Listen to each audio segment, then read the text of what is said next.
We'll be starting the webinar in about 1 minute. Thank you.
Hi, this is Kelly Hill, Technology Reporter for RCR Wireless News.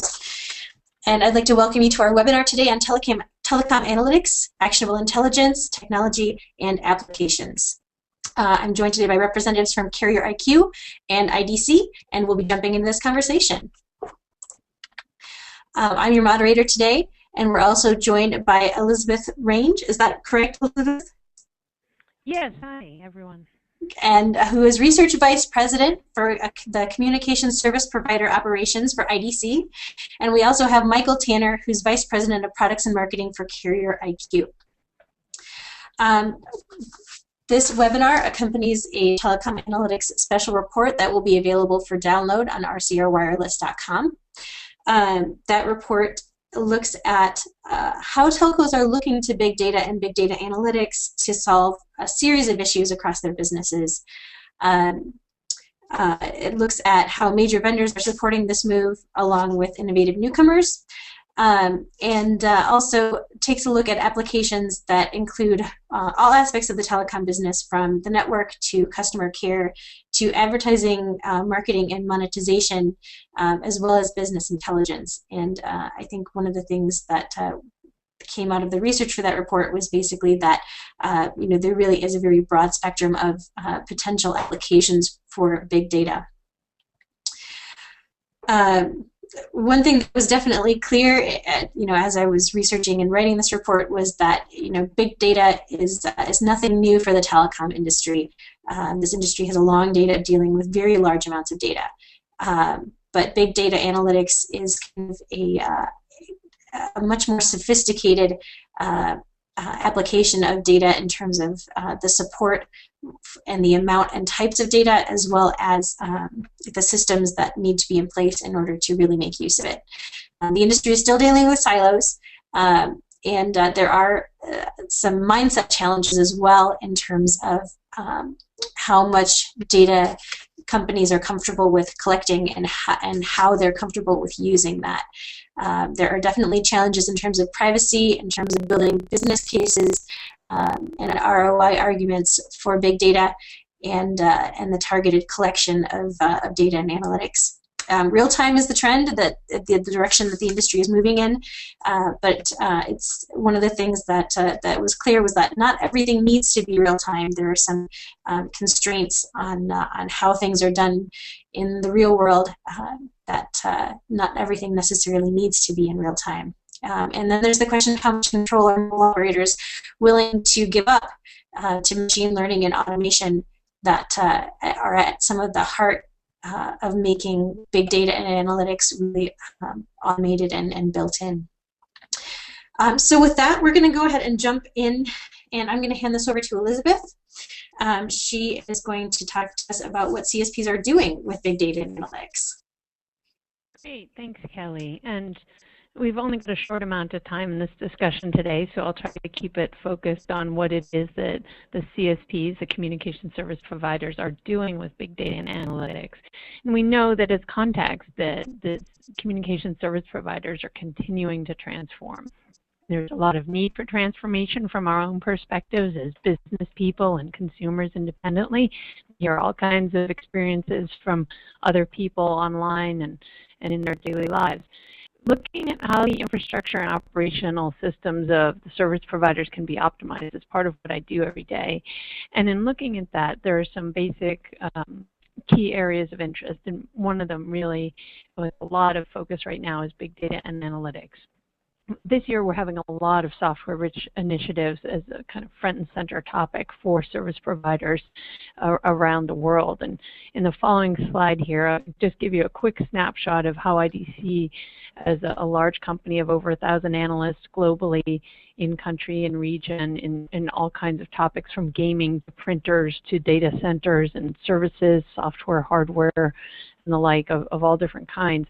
One of the ways that we pull together our research is in what we call the third platform. This is a way that we are able to clearly discuss what is really changing that makes this special in our current generation of technology and businesses' use of technology or the individual's use of technology. In the past, the first platform of mainframes and terminals, that was a relatively limited set of users, systems, and in a sense, data for the topic we're talking about today. In the second platform, which some of us may have been around long enough to experience, there's the client server and LAN, a sense of infrastructure in the enterprises or the computers that you had in your home. But today we're in the third platform, and there are 4 pillars of the third platform: cloud, mobility, and social business are 3, and today's area of focus, big data analytics, is the 4th. One of the ways that we want to try to communicate with our customers is that things really are different now. The way that technology is used by any kind of person's individual life experience or the ways that technology is used in business is really something that's in a state of flux. It's changing. The speed at which products and services and technologies are delivered and used, the speed of innovation, the scope and how they innovate, how businesses engage with customers, resiliency and reliability. And I think in our personal lives, we can easily think of many exciting experiences of instant gratification through whether it's our phone or even maybe our PC at home or television or any kind of online experience. The digital experience is here and it's changing things. And big data is a part of it. There are other moving parts such as cloud, mobility, social business. We could also talk about security. So today we're only talking about the big data analytics aspect and how it affects the service providers. So what does big data analytics mean?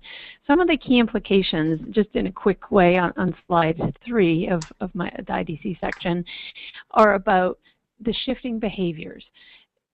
For some folks, there's an experience of shifting from a personal computer to a phone in how they're experiencing the information and the systems and processes that they use and work with each day. In other cases, and kind of more broadly speaking, where does the technology sit? Where does the information sit that you're trying to access? Sometimes it has been almost exclusively in-house, but increasingly not just Dropbox, but other cloud-based services, whether it's Amazon or Azure or any of the many options that exist. That's going from in-house to cloud. And one of the key aspects of how we conceive of what's valuable increasingly is shifting from applications to data. The applications that shape how the data is collected and archived are still very important, but the data itself has added importance. And for service providers in the communications industry, the implications of these shifts are pretty large. It stretches from the idea of how consumers use their systems, whether they're phones rather than PCs, an external or related party system or application in the cloud compared to something in-house, and again in the data rather than the applications, as things that are moving, things that are changing. And there's this shift towards a kind of ecosystem view right away, as well as an understanding of the value that is emerging. There's a lot more to discuss there, but just in a snapshot view, that's how we would open the conversation many times. And so with software defined, so much a large part of what it is that the industry is talking about today, network infrastructure. That's great, and software-defined infrastructures are really important.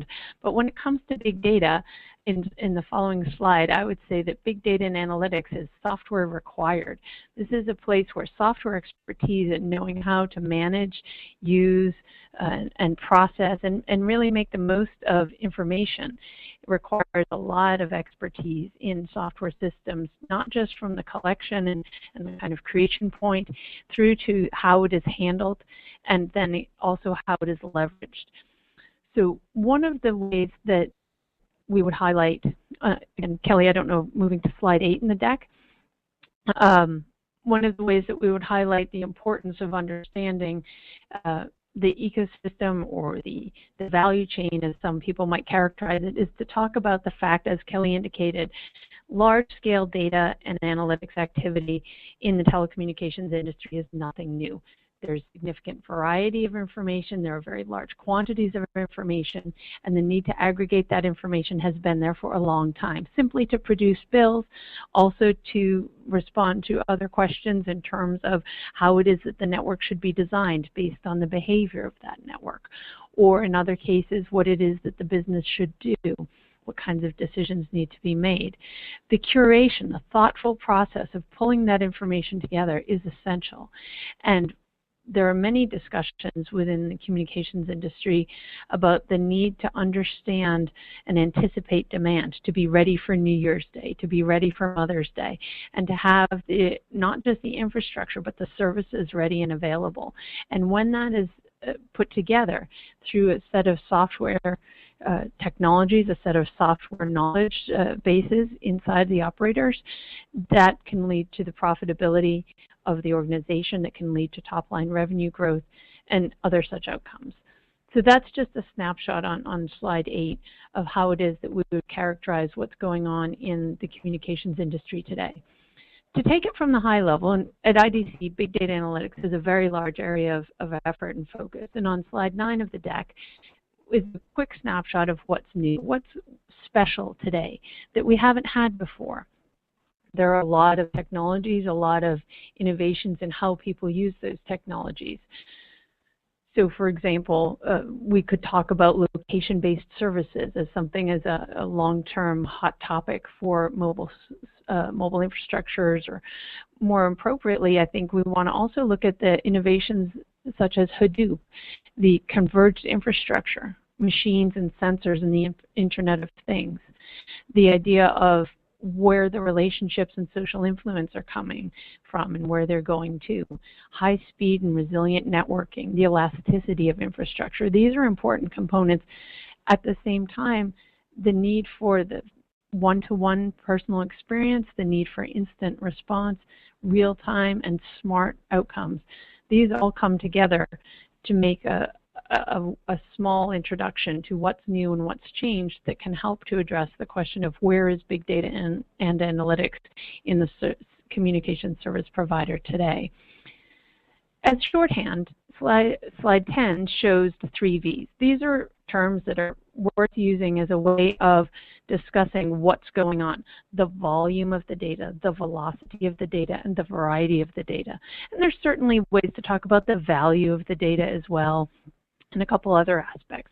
But what makes the communications industry special is, at one level, traditionally it's been the volume of the data, the velocity in the sense of the network speed, the real-time experience, the millisecond and sub-millisecond response times required for decisions that are made on data, and of course the variety in so many different ways, the variety of customers using it, the variety of the data itself, video and voice of different kinds potentially, as well as more straightforward data.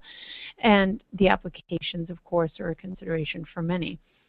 So usually after quite a lengthy hours-long discussion, we arrive at what is shown in slide 11, which is IDC's big data and analytics ecosystem. This is something that we've shared with customers. One of the larger introductions to that was in March 2014, but certainly in other cases, we continue to discuss this with IDC customers. What's shown in slide 11, Kelly, to move forward. And in this slide 11 of the big data and analytics ecosystem, we can kind of discriminate between those new developments and say there is a portion of innovation related to how data is created, where it is created, and what is created. There's the data acquisition as well, and the process of how it is acquired, and the processing of that, in which there sometimes are very deep insights, but there's also a need for real-time activity as well in stream processing and event management. And then in terms of the end user experience especially, what is it that makes big data and analytics important? It's the context-aware aspect. It's giving something that drives an action and an outcome. And it's also about the right medium and method to deliver that insight and information. One of the most interesting aspects of this is that for those of you involved with revenue assurance, much of what big data and analytics represents is what the communications industry has been doing for a long time for revenue assurance. So I'd say that there's a nice spot for leadership in the communications industry. And one of the ways that we would summarize what's going on is to say that the communications industry is very much in the lead in how big data analytics is coming to reality, but at the same time, the ability to act on that and the capabilities to act on that are not necessarily at the cutting edge across other industries.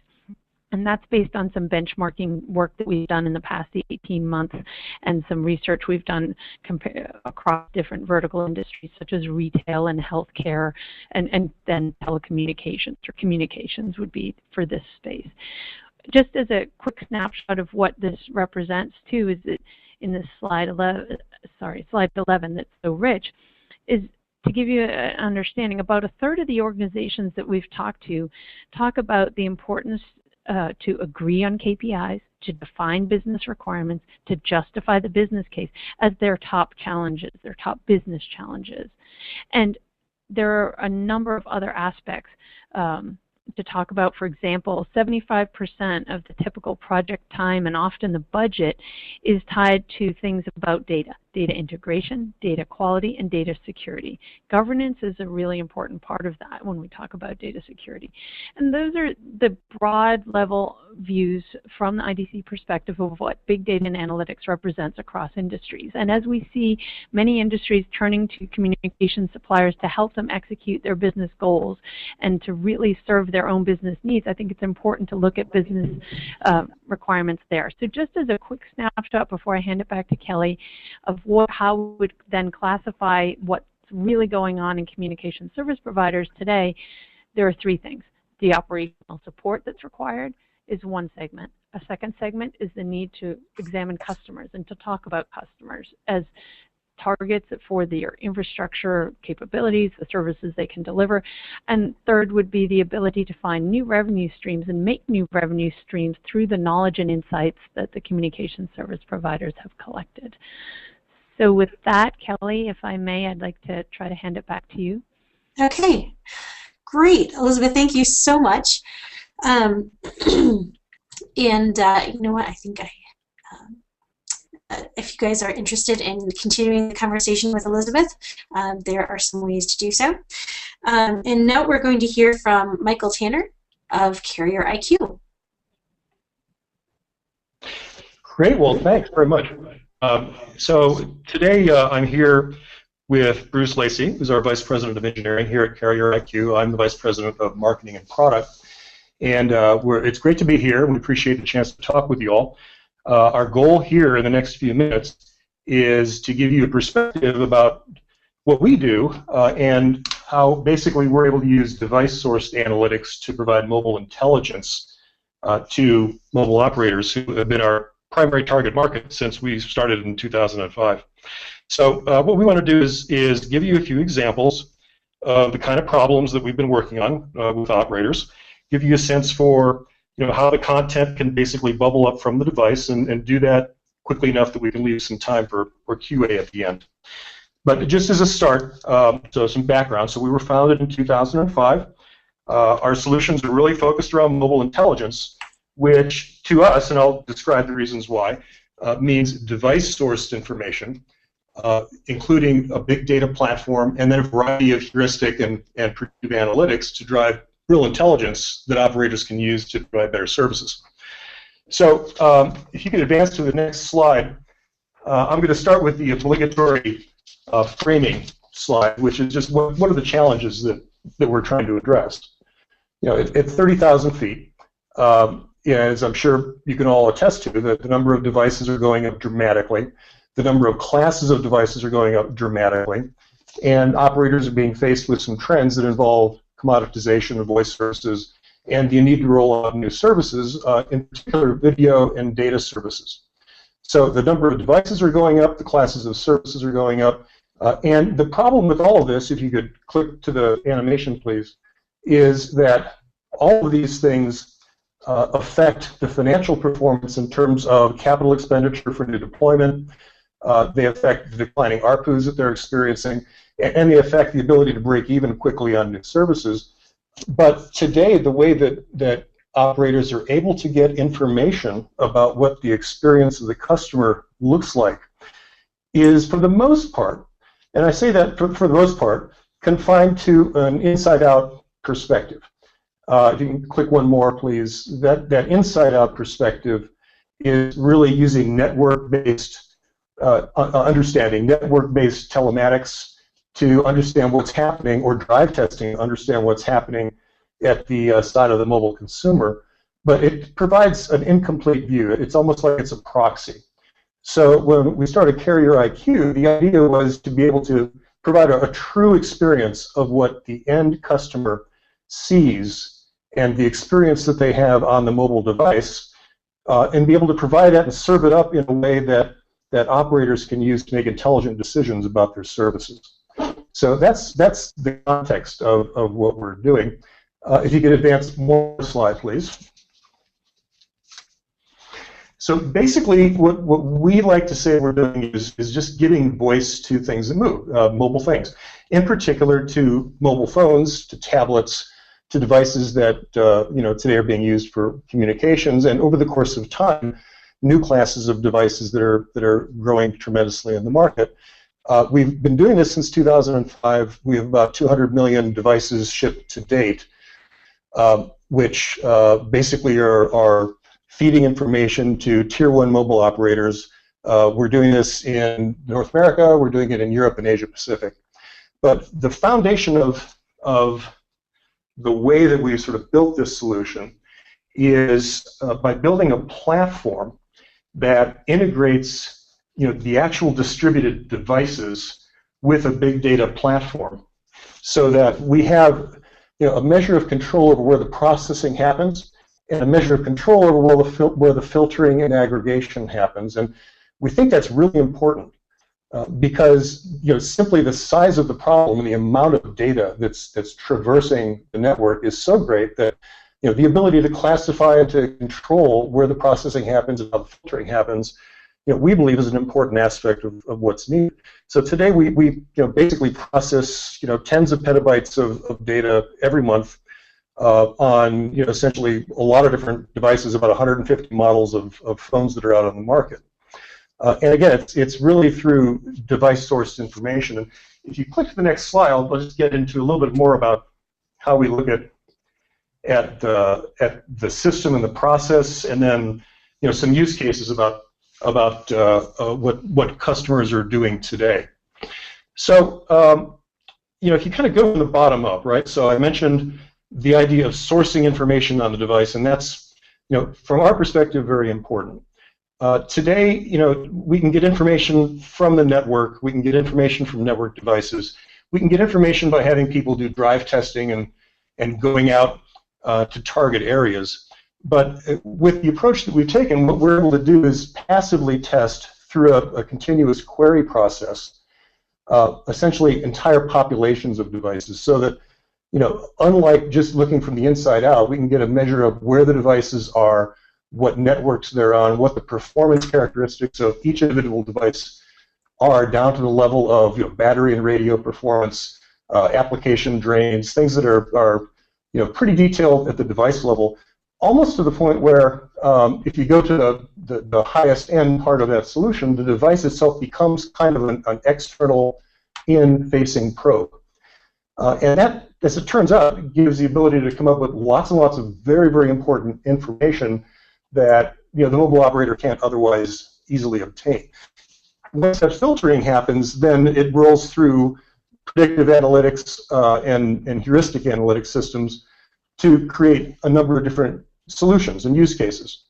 If you click twice, please, just to move ahead. So folks are using this in a couple of different ways. The first way is to complement other systems that they have in-house. Work-based systems, probe systems, other ways of collecting information that operators are feeding into their current analytic systems, their current platforms. So one thing we had to do, right from the get-go is to make sure that this thing integrates effectively into the existing infrastructure, because these telecommunications environments have lots and lots of different data sources, lots of systems, and their challenge is, of course, making it all integrate and work together. But the other way of leveraging this is actually to build viewpoints and leverage data sciences and insight through dashboards to create actual applications that can be used to solve meaningful problems. And I want to talk through some of those applications in the next couple of slides. If you could please go forward. So keep in mind, as we're talking through this, that the information that is being aggregated is everything from where the device is to the strength of the signal, to what's happening on the Wi-Fi signal, the voice services, the applications, the user interface drain that's happening, the device ID. Essentially, all of this type of information can be used to essentially, compare with other information to derive useful insight from a machine learning point of view. So we're not just feeding up, is the device working or not just feeding up a heartbeat, but literally feeding up a time-based snapshot of what's happening at different points in time and at different locations. What that then means is that if there is a problem, for example, with care and problem resolution, that information can be used to look at what was happening just a little bit before the problem, what was happening just a little bit after the problem, to make that comparison with other populations of devices that look like one particular device, and use that to drive some conclusions that then tell the customer service rep, hey, you should consider doing this. So it's really about delivering true insight to the end customer. One more slide, please. So I'd like to just start with a couple of use cases around network operations. So the network engineers, systems engineers, planning engineers inside of mobile operators. So a couple of things that, areas that are key things that people are doing today. One is around new deployments, in particular today LTE infrastructure, VoLTE infrastructure, for voice over LTE are problems that people are facing right now. They're spending a lot of money on deploying capital equipment, but actually understanding what the user experience is isn't always straightforward, because in reality what happens is the user traverses networks and might be using a voice over LTE call, and that might then drop back to a different kind of call. So it will drop back to a different service based on service availability. And what happens is that unless we have a device-based view of what the experience is, the network analytics from the inside looking out could actually make it look like the mobile experience is great, but from the mobile customer's perspective, they're not getting service, or they're getting very poor quality service. So what we're able to do by this sort of outside end point of view is to be able to pinpoint where the problem is with fallback and call continuity, reasons why the calls might drop, and to deliver some root cause analysis to the network engineers to help them deploy the network more effectively. The same kind of thing can be done around small cell deployment, where essentially operators are trying to understand where best to place small cells. But the problem is, you need to be able to see, a picture of the environment when, you can't necessarily drive to a location. It might be inside. You may not understand exactly what the signal strength is or what the problems are inside versus outside, in buildings versus outside of large buildings. to figure out where to place those cells. And if you can actually do that analysis on the device itself and look at populations of devices as they move in and out of locations over time, you get a much clearer picture. So those things, are use cases that seem to be, important use cases for operators to be able to get data that they can't otherwise easily get. And remember, these are data feeds that can be activated by the operator, but are essentially queries that are passive. What we've done is taken a good bit of great pain to make sure that the load on the device, as well as the load of the information traveling over the network, is very low. This thing can be done through a regular time-based continual data query. So it's a passive test versus an active test. Next slide, please. The second class of use cases where folks are using the capability today is around customer care. And to us, that really involves three types of things. Reactive care, which is where customer service agents are able to, go through their normal flow, go through their normal process of resolving inbound queries, but leverage information that comes from the analytics system.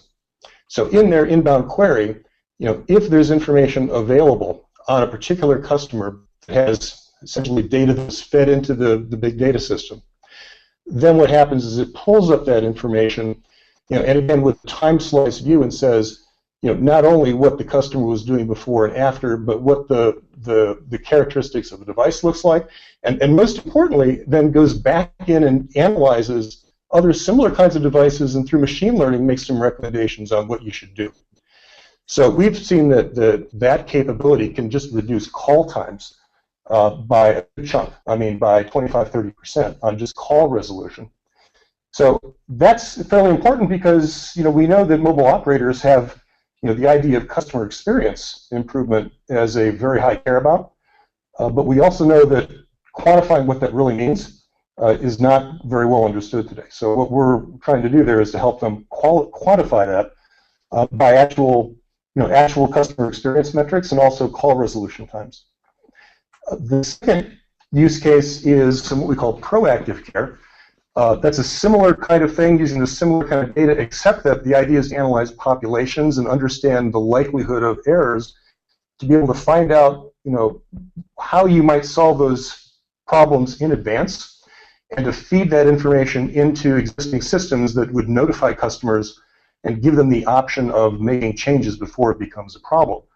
The obvious direction that folks want to go is to be able to not just make calls go faster, but to eliminate the calls altogether, right? And that's where the whole proactive care idea is. So in both of those cases, what's happening is the intelligence is coming up through the system. It's being presented to the operator in the form of dashboards and alerts that ask them to make specific recommendations for solving the problem. So again, those layers are there. It's not just the data, but it's also the insights, the machine learning, and the recommendations where we think the future of this is really great.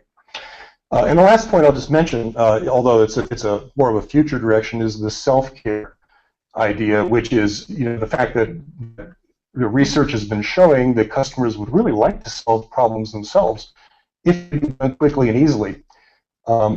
But the challenge is, how do you automate that? And using this kind of analytics provides the potential of allowing customers to initiate those queries themselves, use the analytics that comes from the system to guide them to make decisions and to take action themselves.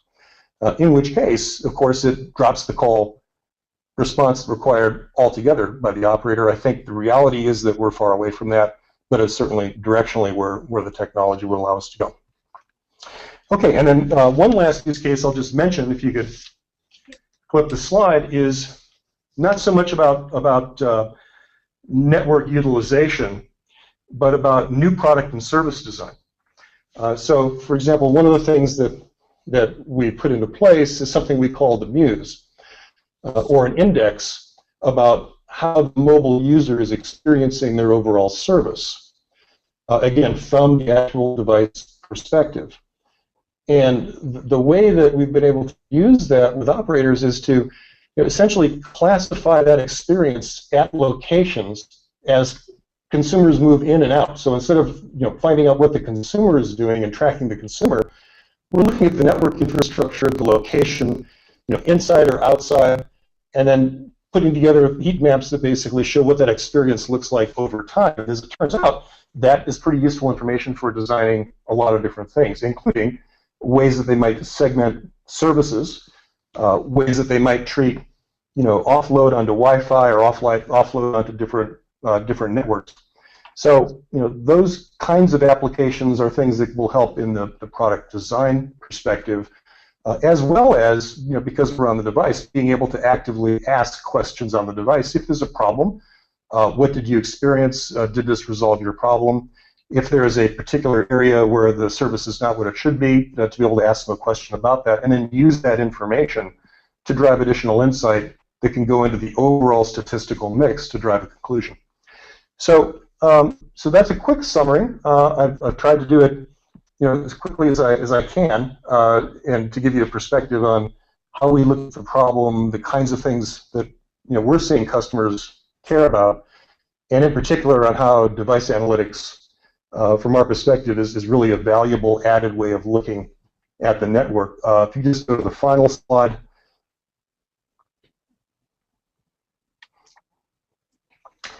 So, the wrap-up is, I think device analytics coupled with big data, gives you a way of getting an outside-in perspective on what the user is experiencing. We don't believe that that it's the only way, but we think that it's a complementary method of getting information that operators are extracting a lot of value out of today. And we look forward to taking questions. I think that's it for now, and I'll turn it back over to you. Thanks. Okay, great. We are going to. We are going to take questions now. So if anyone in our audience has questions that they would like to have either of our panelists answer, I'm going to start you guys off with kind of a big picture question. And one of the things that I heard a lot of as I was researching the report that goes along with this webinar was that big data and big data analytics is definitely a buzzword these days. And there's not necessarily a common definition or a common understanding of exactly where people are coming from when they're talking about that.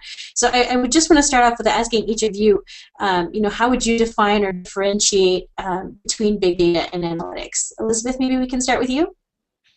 Sure, yeah, just briefly, analytics is something that's been around for some time. Basic network management, in many cases, was done initially with crystal reports in the 1990s, which is a kind of foundation reporting tool that then, of course, became specialized. More to the point, there's one of the first telecom industry-specific analytics packages that came to market, I believe, December 2010. And then subsequently many others have come to market that are very much an analytics product that's been tailored for the communications industry, not to mention many kinds of network performance and business analysis tools like revenue assurance that came up. The difference is big data is something that drives at value. Business processes for the end users, whether it's the consumer or more often, of course, we hear about the business users, they want value. If they don't get value, they're not getting the kind of analysis they want. That's really the outcome. But what's changed is there's new sources of data, new volumes and velocities and variety of data. There's also new kinds of analytics in terms of how the information is processed and new metrics. It's pretty recent in the telecommunications industry to talk about the Net Promoter Score, and that's something other industries have dealt with a bit longer, to be fair. It's a little bit late coming to the telecommunications industry or CSPs in general, but pull that all together and drive that value and have a lot of complexity in the data as a product, data as a service, data as a medium of exchange, and talking about the value-added content and the process of getting that internally or externally to the CSP organization. That's big data, getting to value, that truly talks about the business and makes the information a tool of the business person. That's where big data is separated from analytics, which simply not always simply, but simply analyzes a set of information and produces an answer. And Michael, thoughts? I'll actually ask Bruce. Bruce Lacey, our VP of Engineering, is here and he's chomping to answer. So oh, perfect. Actually, I think Elisabeth gave a great answer, and I would just sort of amplify it a bit. In our world, we sort of look at big data as being, just mechanisms to sort of handle these data volumes where traditional technologies fall down. And so even today's big data technologies like Hadoop and HBase and others, there will be a point in time where there will be a next generation sort of big data challenge, especially as we look forward to IoT. But at the end of the day, it's kind of these mechanisms, right? And then analytics, on the other hand, is really, as Elisabeth would say, deriving value from the data. And I think the way the two play off each other is big data makes advanced analytics more paramount, because the data sets become large enough that even traditional analytics techniques like OLAP simply fall apart because it's humanly intractable to make sense of the data with those without computer-assisted inferencing. So a lot of our focus and attention in what we're doing is really around very advanced statistical inferencing algorithms that go after a very specific problem and find these patterns and derive value in these data sets. And so it's almost like you could argue big data makes advanced statistical inferencing or advanced analytics even more paramount given the scales. And that trend will continue, especially as we look forward to IoT. Okay, great. We have some questions coming in from our audience, and I think these are directed, a couple here, toward CarrierIQ, asking about how many carriers in the U.S. Have integrated the product, and international carriers. Can you talk a little bit about your customer base? You mentioned 200 million handsets and a whole lot of data being processed. Can you talk a little bit more about your customer base? Sure. Well, so we've worked with we've worked with all the tier 1 carriers in the United States, but we're deployed on several. We're not at liberty to kind of go into specifically what the names are, but those, a couple of them were folks that we rolled out with very early on and have been with for years. Internationally, we're focusing on some deployments right now in the Middle East, in the Far East, as well as one in Europe. We're basically going after all 3 regions with folks in each region. But I would say that the majority of the installed base right now is in North America. Okay, great. We've got a couple of questions related to privacy, and I'm curious to hear from both of our panelists on what you think, on how you either how you as a vendor address the privacy issues that and concerns that carriers have, and that they expect their customers to have. And Elisabeth, I don't know if you might want to add perspective as well on on what that privacy, on how you see the privacy aspect in terms of the integration of big data and analytics for carriers. Sure.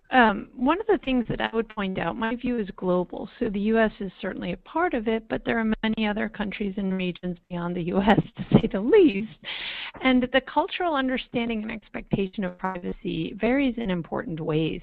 And the most dominant way of talking about big data and analytics in the communications industry is about data in aggregate, so that the operators can improve their business, so that they know when to deploy more network capacity, because we all know as individuals that having cell phone towers in the right place can matter a lot for fun and for business reasons.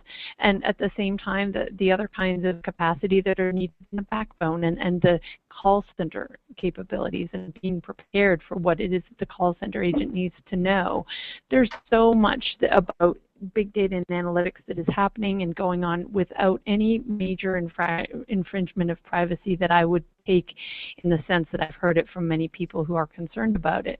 It's using data in aggregate about the network traffic or about the number of calls to the data centers or the calls to the call centers. The idea of looking at individual information is something that is deeply ingrained in the communications industry as something that is sensitive. And what's so interesting in the third platform era that we're in is that other industries now start to experience this. And the many publicized leaks in the U.S. of credit card data from consumers shopping at stores is one of the ways that we start to see this come out. As consumers, we trust the retailers with our personal details as we pay, and there's some expectation. But that industry hasn't been in the same place as communication. So privacy is a tough topic. It deserves its own full discussion. I'm by no means IDC's expert on privacy, but I would say that it is front and center at the minds of many, many operators, CSPs, as I talk to them, not just about big data analytics exactly, but also about things like software-rich networks, such as NFV and SDN strategies, where software and intelligence is also important. CarrierIQ, thoughts on the privacy debate? Sure. Well, this is Mike. So yeah, I would support everything that was just said. I mean, it's a thorny issue. It's certainly one that we've had to deal with ourselves over the last years. I think, in our case, because of the fact that we're on the device, I mean, we've had to really go through a very rigorous process of not just security auditing, but having outside experts come in and take a real detailed look at exactly what we're doing to make sure that essentially we're conforming to our own privacy policy and we're conforming to the privacy policies of the carriers that we work with. We brought on board a known world expert in privacy, Maggie Mobley, 2 years ago, really because of this, and she's been leading the charge with us to help make sure that we not only adhere to policies, we not only have proven audits and tests on that, but we're also able to continue to track it over the course of time as new issues come up. I think one of the problems is that not only is it a thorny issue, but it's not a well understood issue because it's couched in a lot of emotional fear, uncertainty, and doubt on the part of the consumer. I mean, I think we've been able to take the lead in talking through a lot of these privacy issues, both privately and publicly, but the reality is the average consumer, I mean, based on everything they've read, they kind of know that Google's got a bunch of information, they kind of know that Facebook's got a bunch of information. I think they're sensitive to the fact that that can all be analyzed to find out marketable information about them. I think on our side, what we want to do is make sure that folks understand that the information that we're pulling together is really telemetric.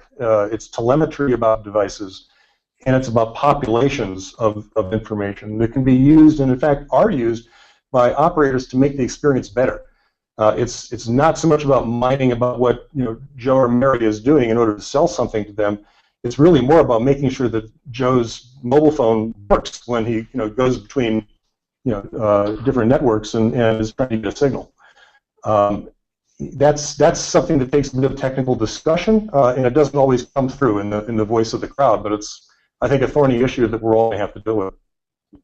Okay, great. Elisabeth, another question for you. I wanted just to dive a little bit deeper into the role that you see SDN and NFV playing in big data analytics. You mentioned operators moving toward more software-rich environments, and I'm curious as to your thoughts about what that move is going to mean for big data.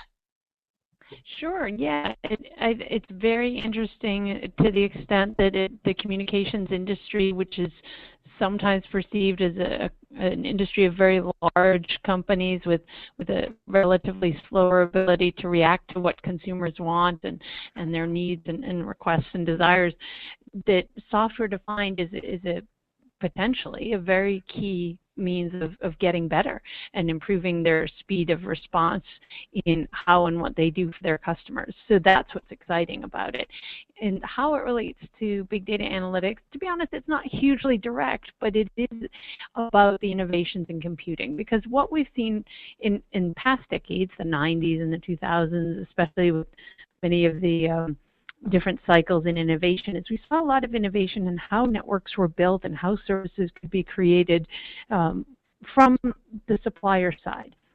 now increasingly we have a bunch of technologies coming into play where those who want to create things can do so, that the compute capabilities today are so much larger and greater, and things that were not possible in the past can now become possible. There's sometimes these very large problems where databases take a week to replicate and process and so on. That's still happening, but much less frequently, and things are happening in a way that previously was just unexpected. So in that sense, the network performance needs to be equally fast and agile. So the virtualization of either specific network devices or the collection of those devices in a software-defined way is a way for a business person to effectively design their network and to react quickly and to implement those changes. Previously, the network equipment that would have been less software intensive, less fully software product, those sometimes would take 2 years and even 5 years to come to market. And so that sort of slowdown in how the innovation arrives to market has been really just painful for the communications industry, which for the perspective of many folks is not at the bleeding edge of serving customers with the online experience that they want. With software defined and software rich experiences like big data analytics, I think we actually start to get there to the point that communications can be newly competitive. Okay. I'm going to ask one more question, and this was submitted from our audience, just to kind of wrap us up, because I think it kind of captures some of the interesting things that are at work in the industry right now. And the question is, how do you envision creating a paradigm shift in a large company from manual to automated analytics, and what aids are out there in use? If you guys can think of any examples. But I really got the sense in working on this report that the technology is there, the technology to support big data analytics and to really make good use of the data is there. But a lot of it, as it relates to the telecom industry, is about the mindset and the comfort level when it comes to, data-based and automated analytics. So, maybe we can start with Michael or Bruce. Yeah, this is Michael. So I guess I'll respond philosophically more than anything. I think that anything that rolls out which is a new kind of innovation, I think the first thing you have to ask yourself is, are we automating a process that presently exists and solving a problem that somebody already has, but it's just essentially a way of making it faster, or is it truly a paradigm shift where it's disrupting how things are done and it's a change to the process? Usually at first that process has to happen by somebody that's essentially kind of doing a top-down forcing function, simply because of organizational change mechanisms. It's usually tough in the very beginning without support from leadership. Once that support's in place, then I think the key is that whatever that paradigm shift is has to be couched in terms of solving a real business problem, where the problem is of significant pain that the people who are going to use it on a day-to-day basis see the value. So part of the reason, again, why the way we look at the challenges in terms of use cases is that the adoption of technology really happens because operators have 1 or 2 or 3 use cases that for them are particularly thorny problems. And organizationally, I mean, we all I think are the same in that we don't like technology for the sake of technology. We only like it if it solves the problem that we've got. So it really is in presentation of solving the problem and finding those very unique, specific problems that individual, middle, and senior managers and companies have, and then just go and drilling into them and solving them, as opposed to coming to the table with big technology stories that, they're kind of nice and you can do a lot of different things, but maybe you're hard to turn into real business benefits. So that's the way I would look at the problem. I think the adoption problem is really all about the drill down into completely solving individual use cases, and I think that's really the key to it all. And what we've seen is that seems to resonate with clients. Elisabeth, your thoughts on creating paradigm shifts? Yeah, I don't know the person who asked the question, but I have to thank them because it's great chance for me to say what we've been doing at IDC, and that we're benchmarking. We're working with organizations to benchmark where they stand in terms of, are they doing this in a kind of one-off way, just here and there? Are they doing things as needed? Can they repeat it? Can they manage this aspect or this effort around doing analytics and big data in a way that makes sense, or can they even optimize it from there? And it's been a really interesting process. We have done some work in the telecommunications industry. We want to do more. This is project work that we're doing inside of specific organizations, across organizations, and we've definitely had a lot of interesting experiences where some of this is very much about the people and the sort of the process, but the technology and the data itself, the quality of the data, the quantity of it, the characteristics of it, in whether it's a CTO network organization, a CMO organization, or marketing and product management, or selling and sales and go-to-market channels, or other infrastructure and operations things such as retail environments. That's been a key place of activity for us in retail organizations. Across the board, there are so many ways that companies and CSPs are using big data and analytics, and getting from kind of ad hoc or manual to something that's more automated is a journey. And understanding that other industries and other organizations are also on this journey is, I think, really important. And that this is all about making smart choices and doing, doing a project that helps benchmark this is something that we really enjoy doing. And at the same time, I would say that in terms of the industry and where it's going, we're in a new place for technology. Technology today is, it's the same as it's ever been. Technology is as smart or as good as the person using it in terms of how productive it is and so on. And that's the same with big data and analytics. I think we're seeing an important change right now in the communications industry, where we have this emergence of the new KPI for many of Net Promoter Score, and understanding the value of customers and trying to help good customers get what they want and what they need. That's a new metric that's driving some important changes in the culture and priorities of many teams inside many operators. And so I think just getting to the cycles of what are the priorities, what are the different pieces of the puzzle, those are key steps in going from kind of a more manual ad hoc to something more refined and intentional. But it's a long journey, and the goal and outcome must be value. That's where the justification really comes. Okay. Great. Well, thank you everyone for joining us today.